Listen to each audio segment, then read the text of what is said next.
Hello, I'm Tanya Charlton. I'm the Curriculum Director at Memoria Press.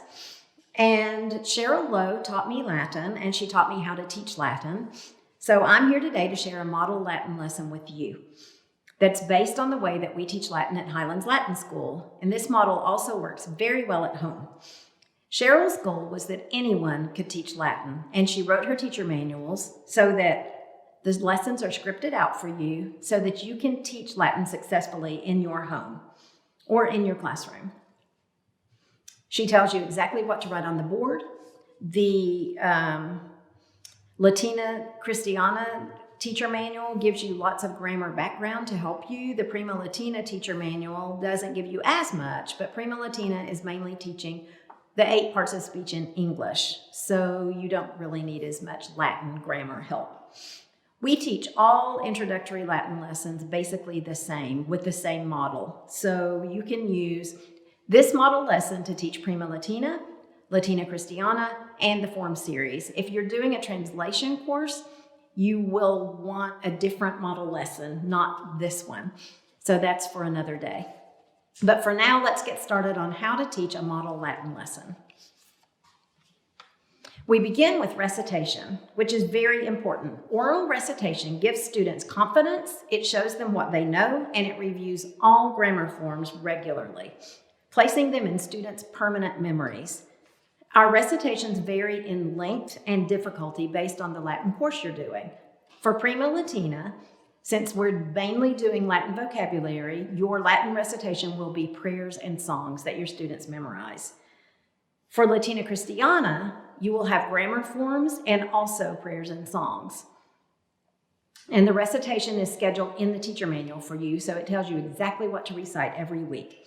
First form Latin through fourth form Latin gets really big. And so Cheryl wrote a recitation for each week, but it can be quite lengthy. And we only want recitation time to take 5 minutes tops, maybe 10 some days. And so you can take that recitation for the form series for the whole week and spread it out so that each day you're doing a piece of it. So you could do nouns one day and verbs one day, but you need to do the whole thing in the course of a week so that students are constantly reviewing everything that they know.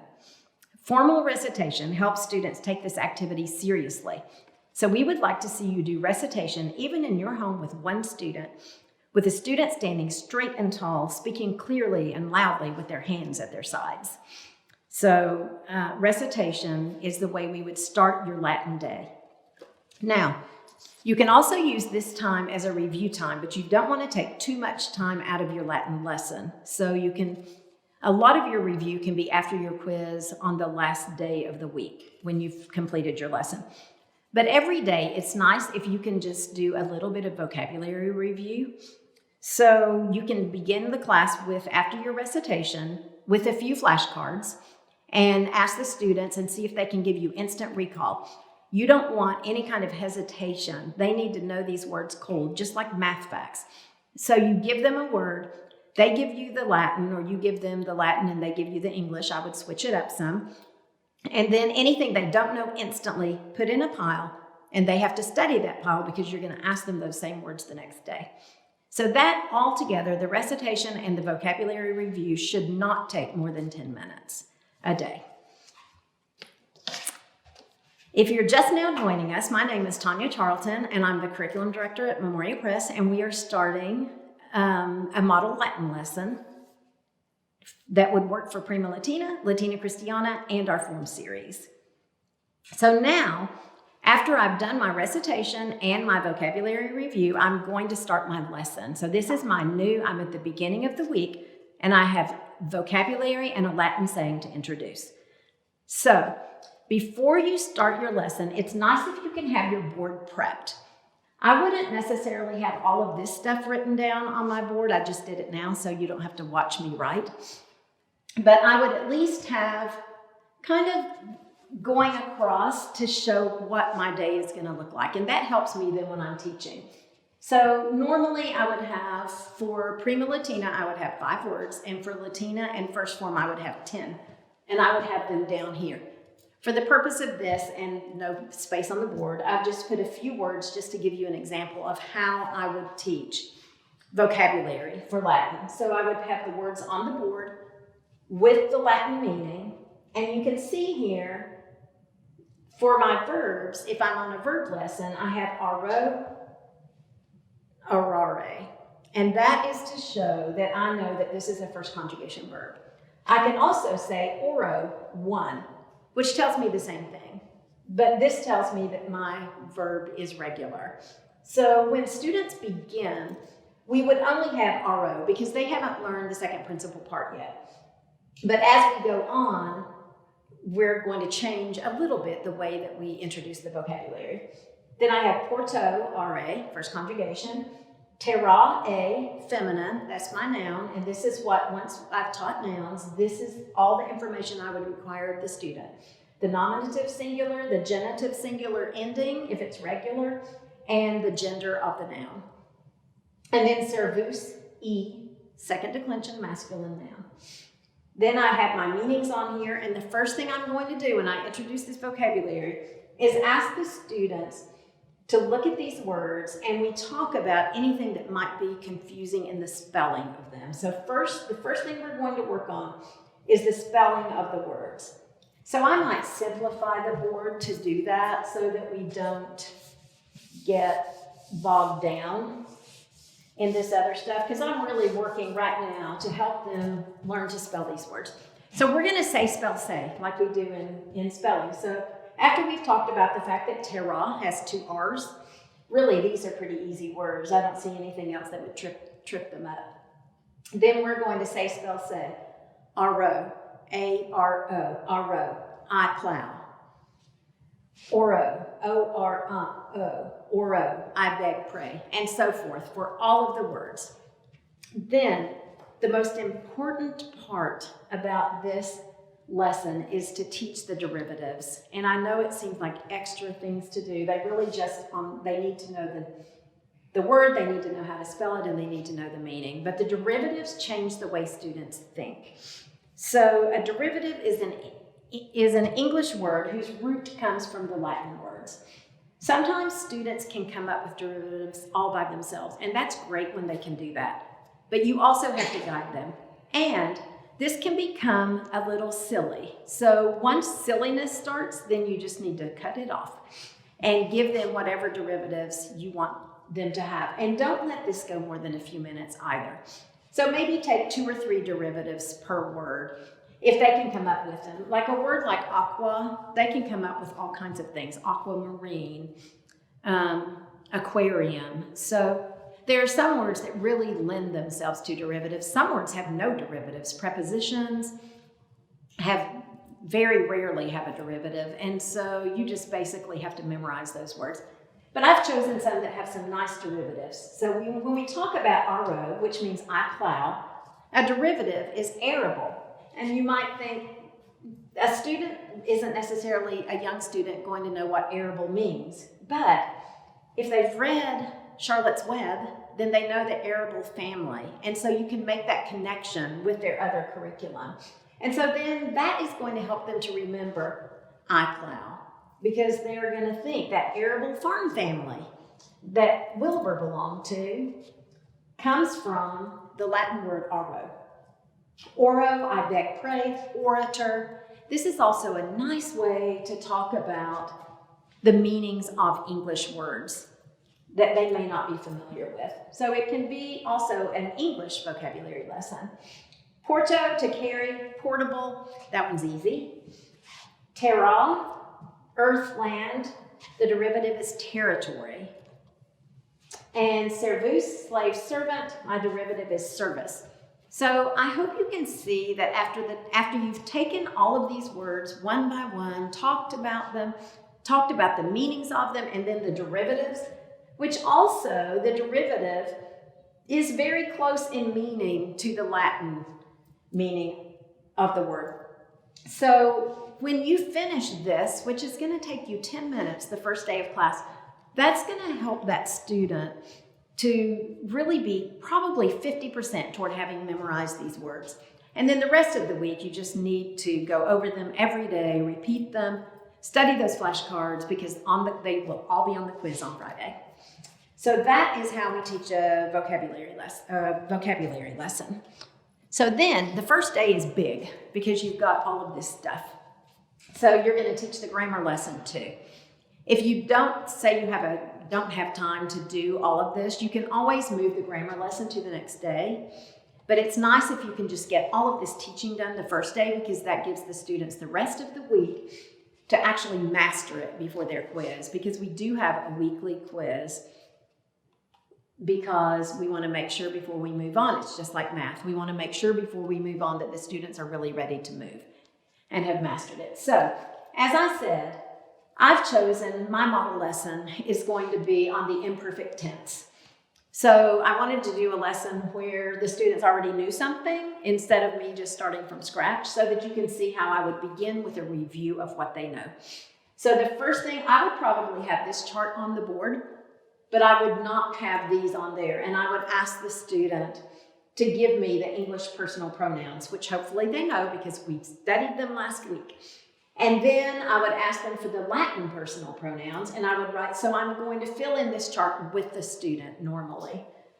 After I've done that, I'm going to review the present tense, which we have also learned with the student. So I'm going to review the English meanings of the present tense.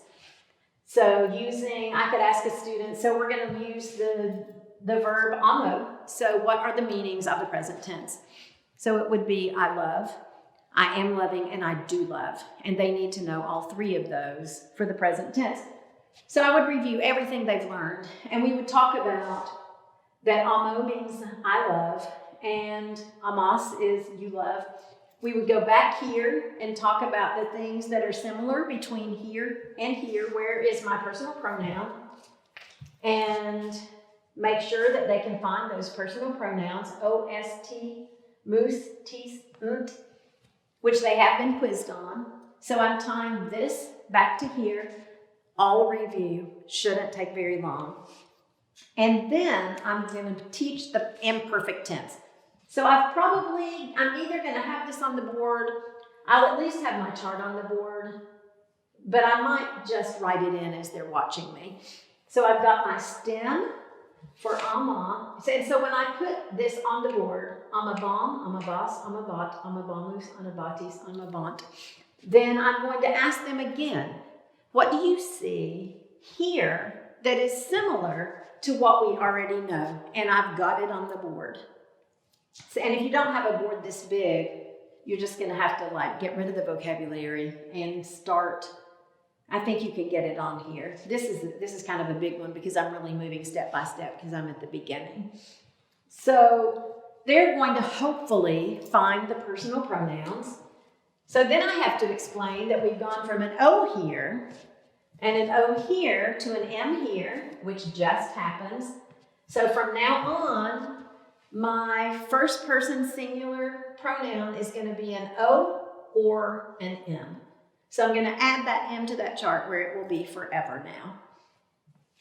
And then I'm going to have the S and the T and the moose, tees, unt. So there are my personal pronouns. Then I have to teach the tense sign, which is the ba. So I'm probably just going to circle it on every one of these to show that it's there. And then I have to teach that ama is my stem, which I've already taught over here. Here's my personal pronoun, which means I. And then ba is my tense sign, which means was. So now I'm going to translate this. I was loving. You were loving. He, she, it was loving. So then also we have to take a minute to go back to English and talk about was and were.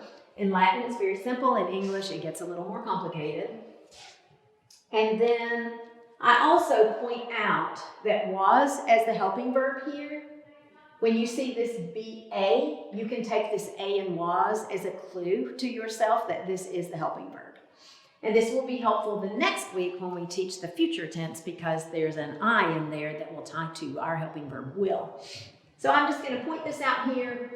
It'll mean more to them next week. That's why it's nice if you can work ahead a little bit so that you know what's coming. So I have the imperfect tense that we have analyzed, talked about, and now we're going to memorize it. So I have all the students say it with me several times. If I have one student, I'm still going to have that student say it several times. So as we go through, then I will use the disappearing line technique. And I will start erasing.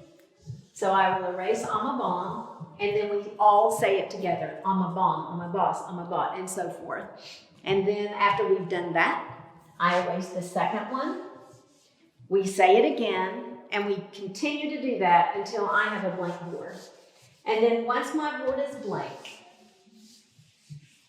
at that point, I'm going to have the student say it, and then say it several more times blank. So once again, I've spent probably 15 or 20 minutes on this entire lesson, and when I get finished, they should have this probably 50% memorized. And so they won't, and hopefully they're going to start mastering what it means, and that my tense sign is ba. And we have grammar questions in the form series that will further help the students, because we're going to memorize those grammar questions too. And they're going to say, what is the imperfect tense sign? And they're going to say ba. So everything kind of works together. In Latina, we don't get that complicated. There won't be grammar questions. And really, with Latina, it is considered an introductory course. So if you are teaching Latina and don't understand all of this, and your student just memorizes, I'm a bomb, I'm a boss, I'm a bot, I'm a bombus, I'm a batis, I'm a bont, that's okay.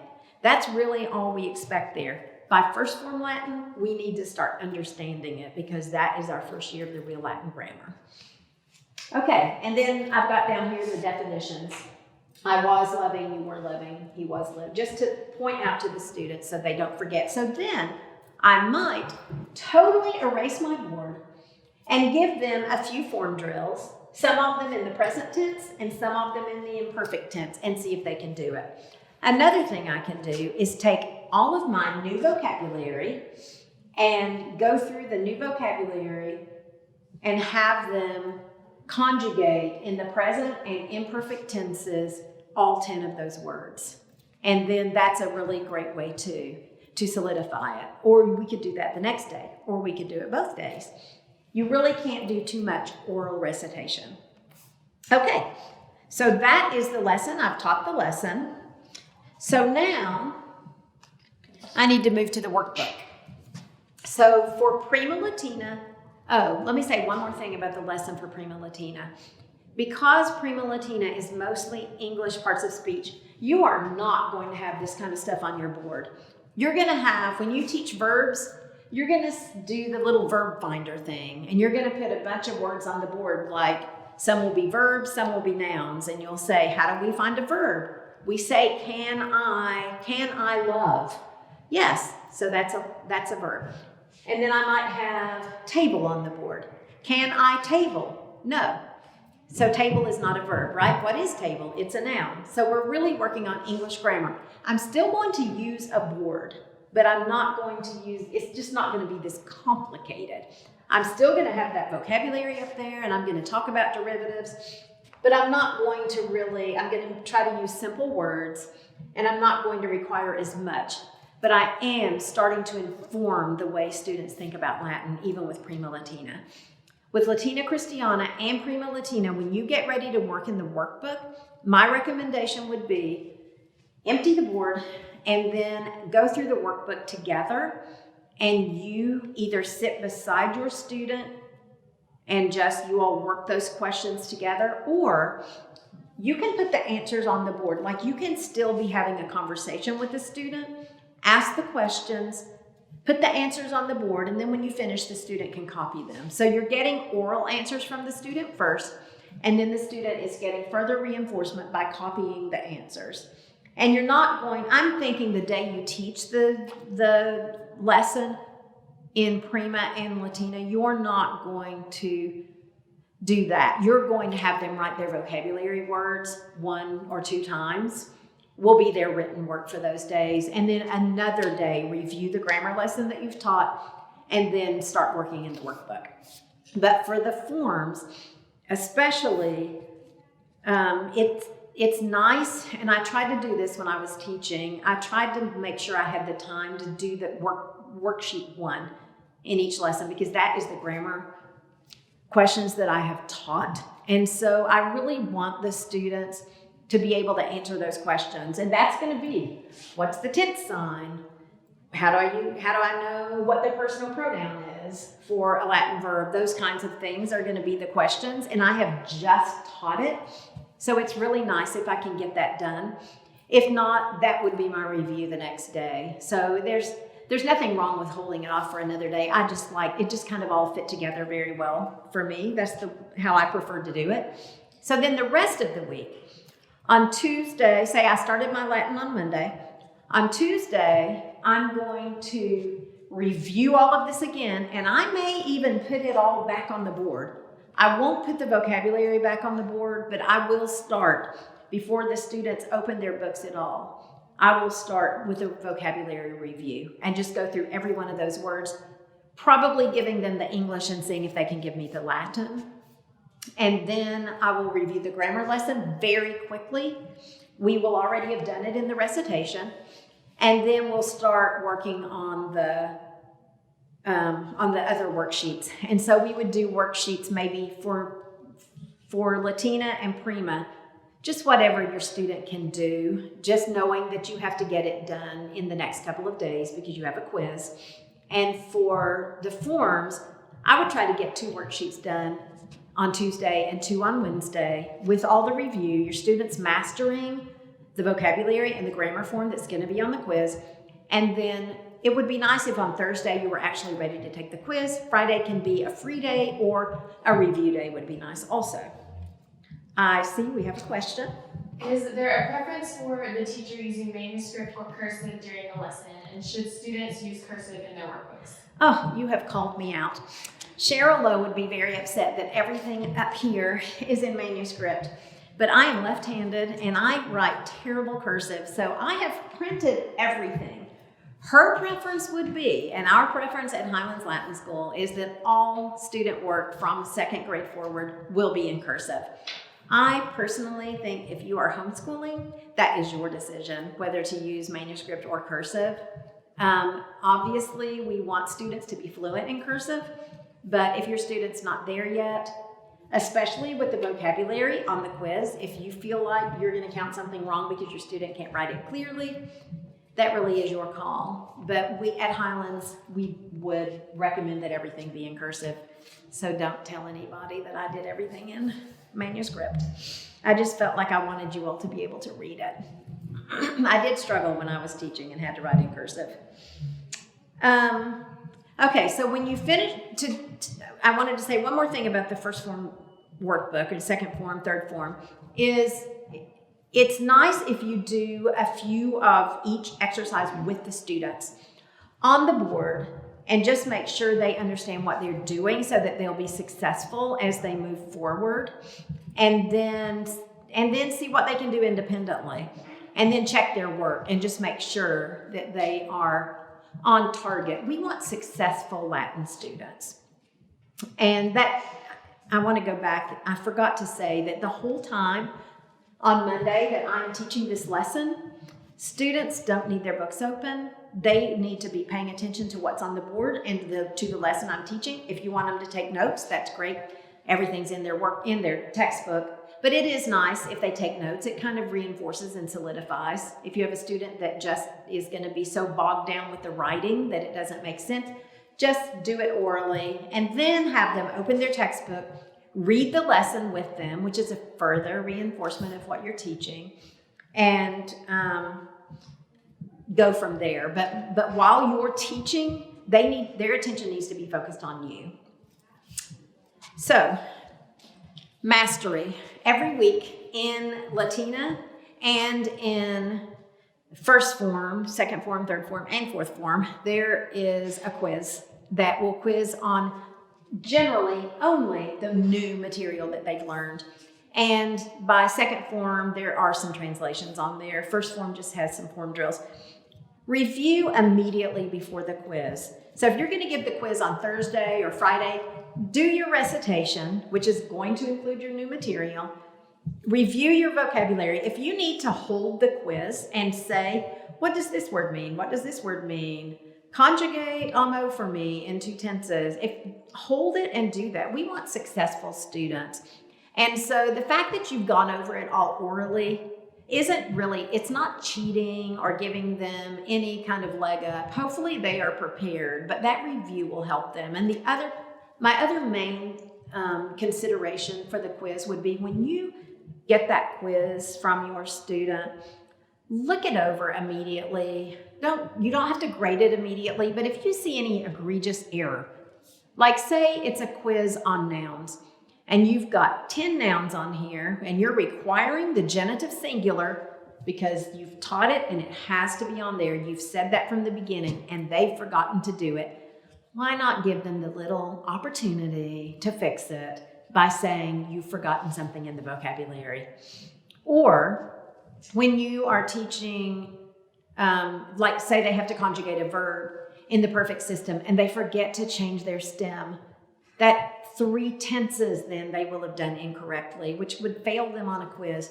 So if you just say, check your stem, check your perfect, whatever you need to say, give them every opportunity to be successful. And we have another question.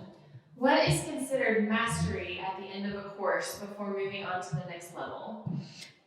Mastery for Prima Latina, there is no such thing. It is an introductory course. And so it's gentle. Relax, enjoy it, and don't worry about it.